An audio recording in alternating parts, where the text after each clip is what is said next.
Okay, so thank you very much. This is a joint work with Massimo Morelli. It's related to another project that we have that a larger fraction of people have seen, so we decided to present this one.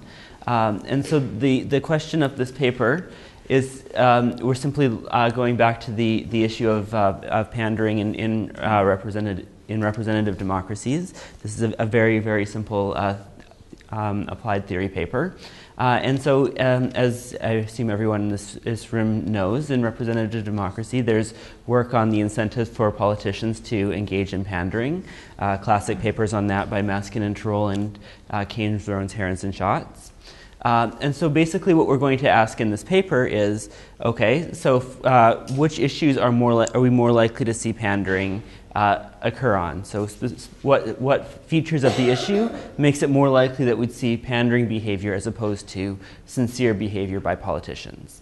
In particular, we're going to look at whether politicians are more or less likely to pander when the voters are more divided or more united, and similarly, whether they're more or less likely to pander when voters are more sure or less sure of what action is in their interest. So we're just going to consider a simple two-period model based on Maskin and Troll's paper. We'll assume that politicians are better informed than voters about the state of the world, but as in Maskin and Troll, they may or may not share the policy preferences of the majority of voters. But we're also going to add an ex-ante uncertain valence. And all this is going to do is make re-election outcomes non-deterministic. So the politician, when choosing what action to take, won't know whether that's going to be enough to secure them re-election or not. And so in that case, because elections are going to be uncertain, you have the greatest incentive to pander on issues that have the greatest electoral benefit. And we're going to consider how this relates to the divisiveness of the issue and the amount of uncertainty that voters have about the state of the world and about what action they would like politicians to take. And so the basic summary of the results that we're going to get, well, on a more divisive issue, an issue where there's greater heterogeneity in preferences, there's more room for updating about the politician. So there's greater incentives to pander. This then means that increasing the size of the minority by increasing the incentive to pander can increase the likelihood of the action that's biased against the minority interest being taken in the first period. And similarly, on issues where the voters are less uncertain as to which action is in their interest, so the politicians have greater knowledge about what action is in the voters' interest than have a greater informational advantage. Then voters have to update about the state of the world, which dampens their updating about the politician, leading to less incentive to pander. So we could think of, for example, social issues, ones where most of the heterogeneity in opinion is due based to preferences as opposed to uncertainty about the state of the world, or that what you feel about gay marriage is less likely to be state contingent than what you think about, for example, monetary policy. Those are issues that we'd see greater incentive for politicians to pander on. What this means is that a little bit of knowledge can be a dangerous thing for voters, in that if voters are voters who are originally quite uninformed about what actions in their interest, so they have a lot of uncertainty, are to become a little bit more sure, then it increases the incentives for politicians to pander. And if that moves us from sincere behavior to a pandering equilibrium, this can actually result in lower welfare for the voters. So we'll just jump ahead to the model. It's a very simple two-period model. So there's period 0 and period 1. In each period, the politician chooses between two actions. So they either choose to take action A or action B. We'll assume there are two types of voters. So the voters can either be type A or type B, where some pi greater than 1/2 are type A. So these are the voters who are biased towards action A, and I'll define preferences on the next slide. We're going to assume that there's three states of the world for reasons that will hopefully be clear on the next slide, but basically there are three states of the world: state A, state B, and state N. The idea would be that in state A, everybody wants A. It's in everybody's interest to take action A. On state B, it's in everybody's interest to take action B. And in state N, sort of a normal state, people's preferences depend upon, or what action is in people's interest depends upon their bias or their preferences. So in state N, a type A individual would like action A taken, and a type B individual would like action B taken.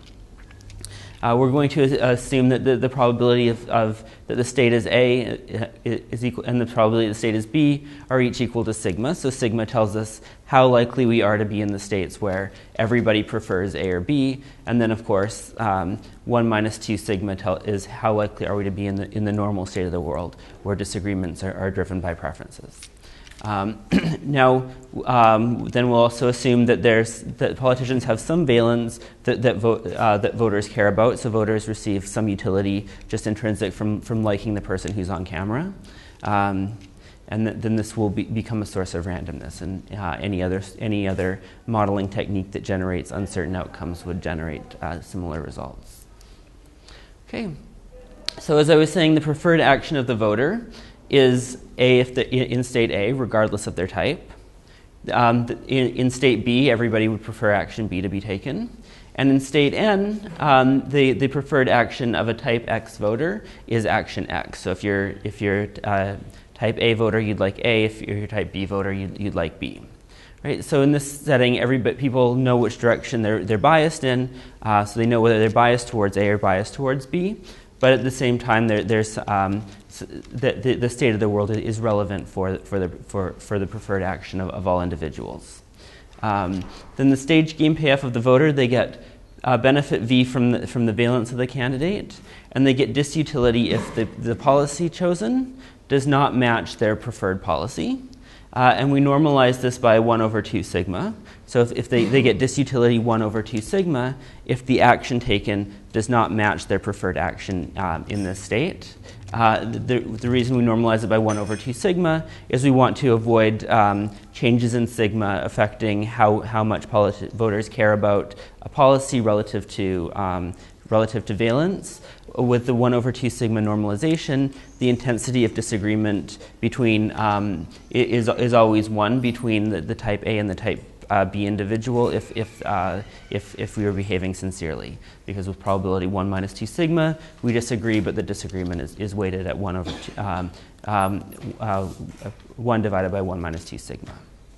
Okay, and then it'll be 2 periods. So first period, second period, with, or I guess period 0, period 1, with a discount factor beta somewhere between 0 and 1. This is keeping with the notation of Maskin and Turrell, that as opposed to using delta. So we assume that politicians are the same as voters in that they care about policy. We're going to assume that they come from the same distribution of voters, so we're just randomly drawing a politician to begin with. If you move away from that, the statics I'm going to talk about will depend more heavily on when we talk about comparative statics with respect to the distribution of types. What we're really talking about is the distribution of politician types more than voter types. From the perspective of for the voters, it matters what's the majority, but the updating is all going to be done on politicians. We'll assume, and this is all the Maskin and Turrell notation, that there's some payoff G from choosing the policy preferred by their type, and some payoff R from holding office. So G is telling us how much do I care about policy, and R is telling us how much do I care about holding office. If they're not in office, we assume that irregardless of the policy taken, they get payoff 0. And then there's a common discount factor for everybody of beta between 0 and 1. And then following Maskin and Turrell, we define delta to be beta times G plus R divided by G. Beta is just an index of how much do I care about getting elected tomorrow versus how much do I care about choosing my preferred policy today. right? Because tomorrow, in a two-period model, the second period you're unaccountable, you'll choose your preferred policy, so you get G plus R, but you discount it by beta, and then you get some benefit G from choosing your preferred policy today. Okay. So basically the timing of the game, at time 0, nature determines the type of the incumbent, either A or B, and the state of the world, and that's a typo, it should be A, B, or N, and the politician's valence, which can be any real number. The politician will observe their preferences. They know what their type is, what their preferences are, and they also observe the state of the world. They won't observe the valence yet. They will later, and the voters observe none of these things. Then the politician chooses what action to take, whether to take action A or action B. Then the valence is revealed. So, for example, the politician just doesn't know how much people are going to like having them on TV, or what other stuff about their past may or may not come up. And then there's voting by majority rule, which means the majority always gets their preferred candidate, about whether to retain the politician or replace them with a random draw. All payoffs are received, and then in period 1, the politician observes the state of the world and takes the action. Okay, so this is, we tried to keep it to this standard model of masking control. The differences that we've introduced are heterogeneous preferences in voters. There's now 3 states of the world instead of 2, so people know which direction they're biased, but the information is potentially valuable. And then the introduction of valence makes it so that re-election possibilities are uncertain, and when politicians are choosing which action to take.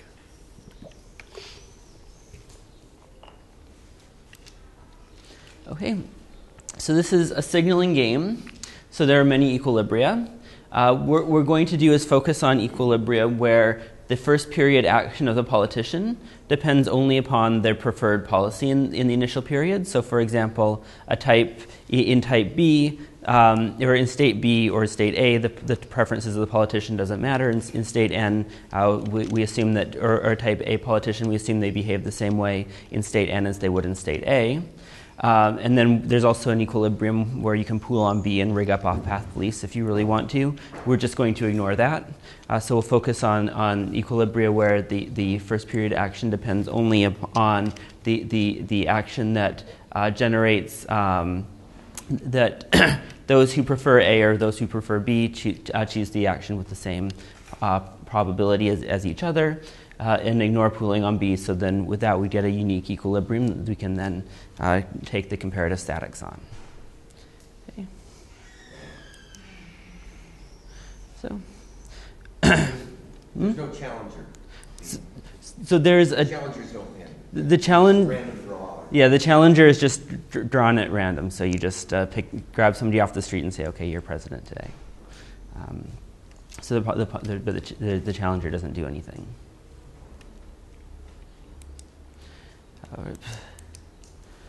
Okay, so now in this, then we can have equilibria can take one of these 3 forms. You could have a sincere equilibrium, in which case all politicians choose the action they sincerely prefer. So if based on their information and their preferences, they want to do X0, then they do take action X0. There's also a pandering equilibrium, where all politicians simply choose action A regardless of the state of the world. So everybody just does A no matter what. And then, of course, there's another possibility, which is that we could get a partial pooling equilibrium with randomization, in which the politicians whose preferred action is A take A, and politicians whose preferred action is B randomized with some probability between taking action A and action B. And so then. In the previous slide, you were saying that there is also an equilibrium which position should always be, and you're not. Yes, and we're just going to ignore that one. So you can have an equal. So here you have the voters are biased towards action A. The majority is biased towards the action A. If you were to rig up off-path beliefs that says we want everybody to do B, but if you do A, I think it must be because you really like doing B, then we can support, and if you really care about re-election, you can then support that as an equilibrium. But we're just going to look at equilibrium where if we're going to have a pandering equilibrium where everybody pools in order to signal to the voters that they're a certain type, they do that by pooling on what the voters ex ante thought they wanted, as opposed to what the voters ex ante thought they didn't want, which would also be an equilibrium but seems less natural. Do standard refinements eliminate it, or is this just feeling? D1 would eliminate it because the people who would have the first incentive to choose action A would be those who are type A, who want to do action A. So sort of pooling on the opposite of what people want would not work with sort of like the standard refinements. But we figured that so you could, that would be another approach. Okay. So then, getting on to the results now, the first question is what form of these equilibria are we going to get? Well, so we take pi. We're recalling that pi was the fraction of people in the majority. Then for whatever the pi is, and for any sigma, there exists delta, which, remember, delta is telling us how much do we care about securing re-election, such that if delta is above this, with delta S and delta P, so with delta P higher than delta S, and both of them, of course, greater than 0, so that there will exist a sincere equilibrium if delta is less than delta S. So if the concern for securing re-election is not too high, we get sincere behavior in the first period. Then there's a pandering equilibrium if delta is higher than some delta P, which tells us that if delta P is, if I really care about securing re-election supremely above everything else, then we'll get a pandering equilibrium. And for intermediate levels, there's a unique level of randomization supporting a partial pooling equilibrium. Okay. So basically what we get is that if delta is small, so I'm impatient and or policy motivated, sincere behavior. If delta is large, pandering behavior. And in intermediate range, we'll get partial pooling. Okay. And so now what are these thresholds? How much do I have to care about securing re-election to support a pandering equilibrium versus a sincere equilibrium? Well, so the first result compares to how does it depend upon the divisiveness of the issue, how large the majority is. So what we first get is that delta S and delta P are strictly increasing on pi, on the size of the majority, from pi star to 1, which is saying that if we have a large majority and we increase the size of the majority, we need to attach higher office motivation to support a pandering equilibrium. And the reason for this is just that if we have a very large majority, there aren't that many people who want to do B, then it's very difficult, that we don't update that much about individuals. Because we don't update as much about individuals, then they are more likely to behave sincerely. So the incentive for a pandering, for individuals to pander is minimized at this pi star. And then part 3 is telling us that if we increase sigma, right, and recall that sigma was the likelihood of being in state A or state B, where we all agree that we want to do A or B, and so then delta S and delta P are strictly increasing. Right? So what this is telling us is that if we increase sigma, if we increase the state contingent part of individuals' preferred actions, then we need to attach higher office motivation to support pandering behavior. So we're more likely to get sincere behavior. And the fourth part is saying that if we get very close to 1, so that if we have an extremely large majority, then we'll only get pandering behavior if the returns to office are essentially infinite. So the how much we care about policy basically goes away. Okay. So we have that the effect of the size of the minority on pandering is non-monetizable. monotonic. So if we have a small minority, increasing the size of the minority will increase the amount of pandering, the likelihood of pandering or the weight. And so we'll get sort of greater divisiveness can lead to greater to more likely to see pandering, so more inflexible sort of first period actions. But at the same time, and also if we're more likely to see pandering in issues on sort of low sigma issues they're less likely to be state contingent, where the preference heterogeneity or the disagreement is more likely to be driven by sort of moral judgments such as like abortion and gay marriage versus like monetary policy or foreign policy with a lot of private information that might be classified. Okay, so then if we look at this, then we can say that, well, because if we increase the size of the minority, we're more likely to get a pandering equilibrium. And in a pandering equilibrium, we always do action A. We can ask, how likely are we to see action A happen depending upon the size of the minority, the size of the people who are biased towards B. And what we get is that if we have a high enough size of the minority, then at least with high enough returns to office, we get a pandering equilibrium where we always get A. So that's the most likely to see A is when the minority is not too small. As the size of the minority gets larger, however, we get that the pandering equilibrium will break down because it's essentially because we can't update, and so we're more likely to get action B taken in the first period. So if we were to graph the likelihood of choosing action of taking the minority's unpreferred action in the first period by the size of the minority, we'd see that it's originally it's 1 for a long period, which is of course the worst for the minority, and then as the size of the minority gets smaller and smaller, the fear of being thought to be a minority type gets less severe. So the likelihood of taking action B will increase. The likelihood of taking action A will decrease. Okay. And now the other question we were looking at is, what is the effect? Sorry. What is the non-monotonicity? So the non-monotonicity is that, so we get that now we get the pooling equilibrium breaks down, and so we get into a partial pooling equilibrium with randomization. But as it gets as the size of the minority gets extremely small, we can't update at all about people.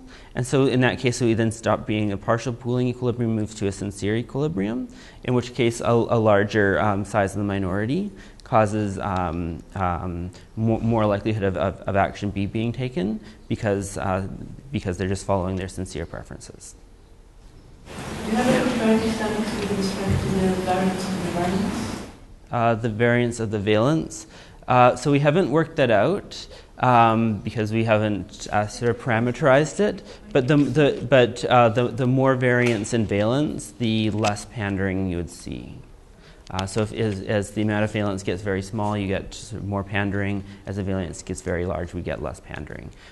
So we have just assumed any arbitrary one. But if you were to take like normally distributed or something like that, you'd certainly get that result. If I think about this as political competition, more political competition can you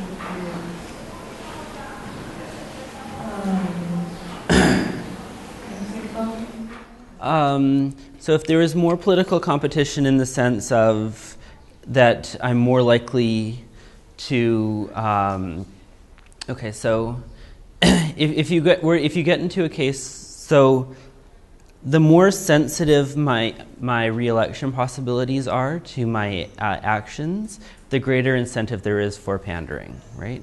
So if there's more political competition in a way that means that my actions are more likely to affect my re-election probability, and that I'm close to my challenge, the expected level of the challenger, then I have more incentive to pander than if I was, for example, way ahead or way behind, or only had sort of a token challenger running against me.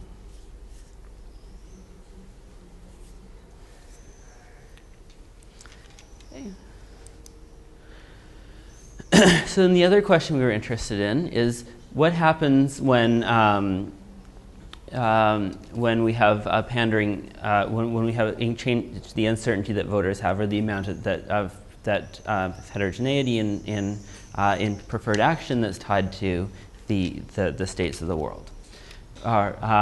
So now, if we have a pandering equilibrium, the higher sigma is, so the less certain people are about this, or the sort of like the more informational advantage that politicians have over voters. So the more that that voters want politicians to act on that, of course, the lower the welfare is, because voters are then less sure what action is in their interest. However, as we've seen that if we increase sigma, there's less incentive to pander. We're less likely to see pandering because we have to attach more weight to policy to support pandering. And then what we can do is that if increasing sigma were to decrease pandering, if it moves us from a pandering equilibrium to a sincere equilibrium, this can increase welfare. Now, if delta is high, which tells us that politicians' main concern is getting reelected, then they'll pander unless the costs of pandering are very low, and the costs of pandering are only low if sigma is very high, which tells us that we switch from a pandering equilibrium to a sincere equilibrium at a very high sigma, which is the point where sincere behavior is very valued by the voters. Right. So if we look at the first period welfare of voters, if delta is high enough, then for any delta higher than this threshold, then for sufficiently low sigma, the first period utility of voters, both in the majority and the minority, is decreasing in sigma. But then for a range between some controlled sigma p and sigma s, the pooling equilibrium has, the pandering equilibrium is broken down, and we start getting a partial pooling equilibrium where the voters are more or the politicians are more likely to choose action B, and which will be welfare enhancing. So this is probably easier to see in the graph. If we graph the welfare of the voters, both the majority and the minority, so the majority is at the top, the minority is at the bottom, depending upon sigma. If sigma is very small, we get a pooling equilibrium, a pandering equilibrium. But this is great for voters because they knew what was in their interest anyway. Or this is great for the majority of voters because they knew what was in their interest. So the politician just choosing that is fine. As sigma increases, they get less and less the action is less and less likely to match their preferred action. But then eventually we get to the point where the pandering equilibrium breaks down, so the minority starts, so politicians start choosing B when the state is B. So the welfare is increasing for both types of voters during this intermediate range where we move from a pandering equilibrium to a sincere equilibrium.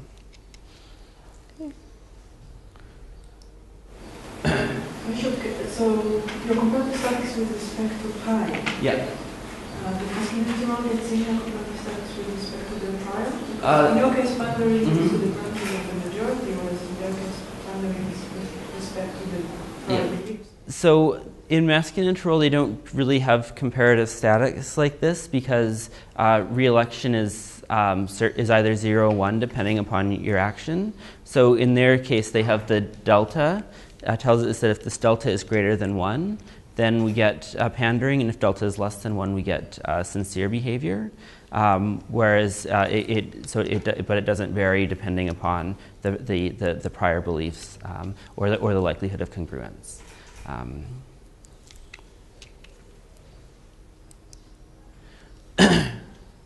So that just means the middle region disappears? So in that case, it's so it would be a constant here with respect to sigma. So it would just be there's the delta that tells us.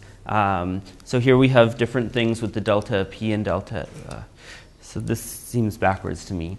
So you have the delta p and delta s telling us what type of the equilibrium it would be. Here there would be here it would either be 0 or 1 is the likelihood of pandering, depending upon what the whether delta is higher or lower than 1. My question is, does that mean there's no reason where you have pandering equilibrium? Well, so in their model, you get either that we'd either have you either get pooling or separating, right? So you also don't get but you also don't get the moving from pooling to separating, all right? So here we have sort of 3 ranges, and in that case, you get 1.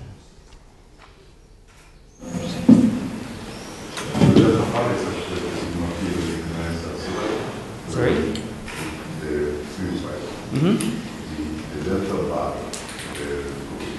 Yeah. These 2 thresholds Right. Otherwise they collapse. So they'd always be separated. So delta P and delta S would always be different. What the delta bar is to make sure that the cutoff comes at a high enough level of uncertainty to be welfare enhancing for that sincere behavior is preferred by the voters to pandering behavior. Because if you were to have politicians who didn't care that much about securing re-election, you could get that the cutoff between pandering and sincere behavior comes at a very low level of informational advantage. At which case the voters would prefer pandering behavior for first period welfare, or at least the majority of voters would, because they basically know what's in their interest. But if delta gets very high, then there's lots of incentive to pander, which means you'd ignore large amounts of information. So that we flip from sincere behavior to pandering behavior, or back and forth, at a very high informational advantage to politicians, at which point this information is very, very important.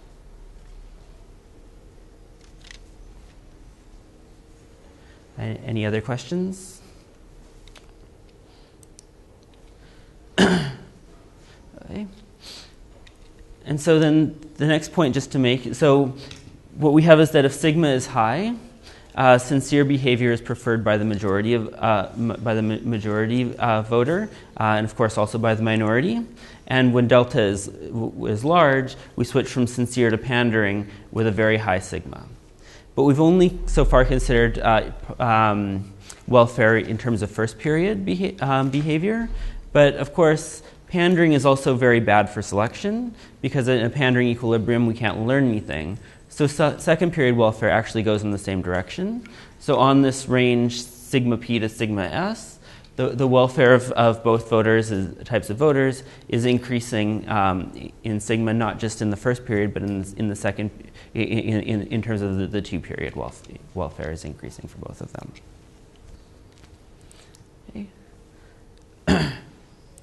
So just to conclude, so what we get is that on the sort of the more divisive issues, representative democracy is more susceptible to pandering.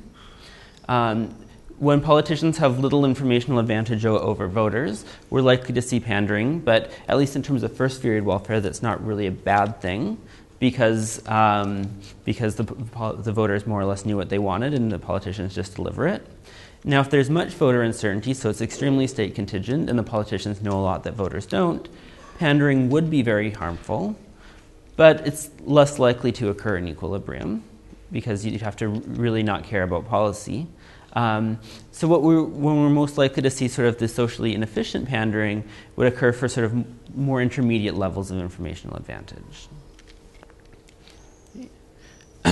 So basically, just to conclude, we have that the incentives to pander should depend upon the specific features of the issue. Greater incentives with more heterogeneity, and when voters are more sure what actions in their interest. And so what this means is that at least in some cases, welfare can be higher when voters face greater uncertainty, because we can there's the fear that making relatively uninformed voters a little bit more informed can increase the incentive for politicians to pander to them, which at a level of at a point where they were less sure about what's actually beneficial, and so decreasing welfare. So, thank you very much. Do you have any idea what reality is? intuitively, it would seem like it would reduce the amount of pandering. Why would it reduce the So it would reduce the pandering because it might then be revealed that I said the other thing. So we haven't analyzed that model. There's also a concern if there were two candidates that the that if you pander and I don't, that then I lose to you, kind of thing. But we haven't analyzed that, so I'm not sure which way it would actually go. I guess also in the second election, that would be that actually in the second period, you have a challenger who is. Okay, so like if we were to have, for example, an incumbent, then a challenger comes in and analyzes, and then comments or speaks as well. So we haven't looked at that. I know Scott Ashworth and Ken Schatz have been looking at cases where there's a challenger who's then speaking and commenting on the first period behavior, but we haven't incorporated any of that into this model.